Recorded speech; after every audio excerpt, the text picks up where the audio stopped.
안녕하십니까? 객관적 데이터만 전달하는 콜드팩트입니다. 신약 개발 기업에게 1차 임상 실패는 치명적이지만 그보다 더 중요한 것은 펀더멘털, 즉 위기를 극복할 수 있는 자금력과 모기업의 뒷배입니다. 코오롱 티슈즈는 1차 지표 미달성이라는 악재 속에서도 유동성 방어에 돌입하며 추가 임상이라는 경우의 수를 준비하고 있습니다.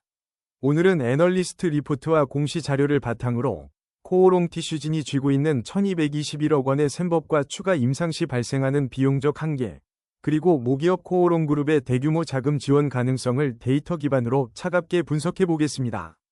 코오롱 티슈진이 첫 번째 미국 임상 3상에서 유효성 입증에 실패한 이후 시장의 시선은 회사의 자금 체력으로 쏠리고 있습니다.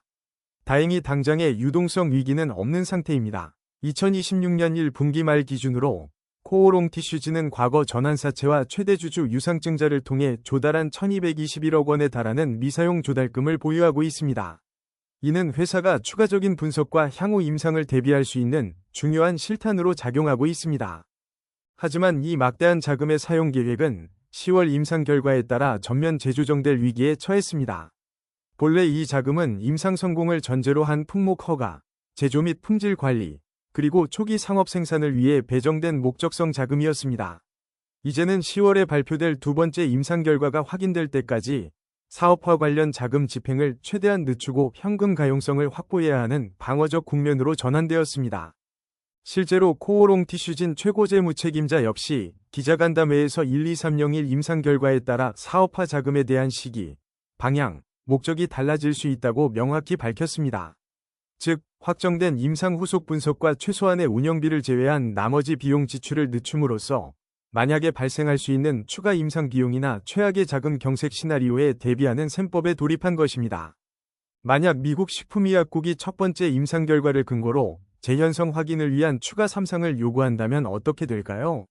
10월의 결과를 앞둔 12301 시험은 이미 투약이 끝난 상태라 설계를 바꿀 수 없습니다. 따라서 백지 상태에서 설계되는 추가 임상이 불가피해집니다. 이와 관련해 한국투자증권 위에주 애널리스트는 매우 날카로운 분석을 내놓았습니다. 실패한 첫 번째 임상에는 관절염 진행 속도가 상대적으로 느린 경증, 즉 KL 2등급 환자들이 다수 포함되어 전반적인 질병 진행률이 낮았다는 지적입니다. 따라서 추가 임상을 수행할 경우 질환 진행 속도가 빠른 중등증인 KL 3등급 환자군으로 대상을 제한해야만 임상 성공 확률을 높일 수 있다고 분석했습니다.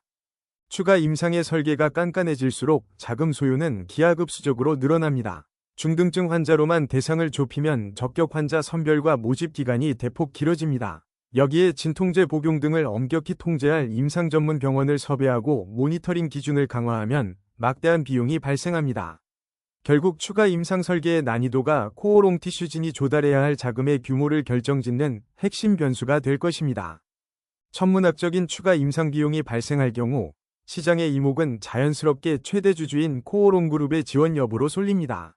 그룹의 바이오 사업 육성 의지는 여전히 확고해 보입니다. 오너 4세인 이규호 부회장이 코오롱 티슈진 사내이사로 등판하며 전면에 나섰고 지난 3월에는 코오롱이 600억 원을 출자하며 임상 재원을 보강했습니다. 이는 그룹 차원에서 TGC의 사업화를 쉽게 포기하지 않겠다는 강력한 신호로 해석됩니다. 그러나 모기업의 맹목적인 지원을 기대할 수는 없습니다. 추가 자금 수혈의 결정적 분기점은 역시 10월에 발표될 두 번째 임상 결과입니다.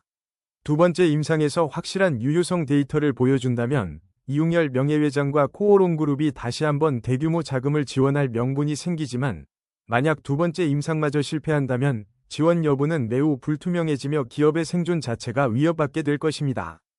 코오롱 티슈진 측은 최악의 상황을 가정하여 10월 임상에서 첫 번째와 비슷한 미달 결과가 나오더라도 약물의 본질적인 효능이 부인되지 않는다면 모기업 입장에서 임상을 지속할 여지가 있다고 설명했습니다.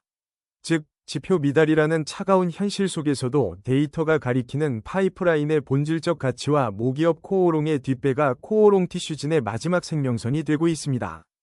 결론입니다. 코오롱 티슈진은 1200억 원대의 미사용 조달금을 바탕으로 사업화 자금 집행을 전면 보류하고 최악의 시나리오에 대비한 현금 방어전에 돌입했습니다.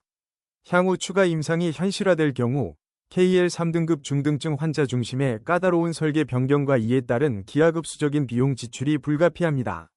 모기업 코오롱그룹의 확고한 지원 여력과 오너가의 전면 등판은 분명한 긍정적 시그널이지만 이 모든 추가 지원과 회생 시나리오의 방아쇠는 결국 10월에 발표될 두 번째 임상의 객관적인 숫자에 달려 있습니다. 자본시장은 막연한 기대감이 아닌 10월의 냉혹한 데이터만을 기다리고 있습니다. 이상 콜드팩트였습니다.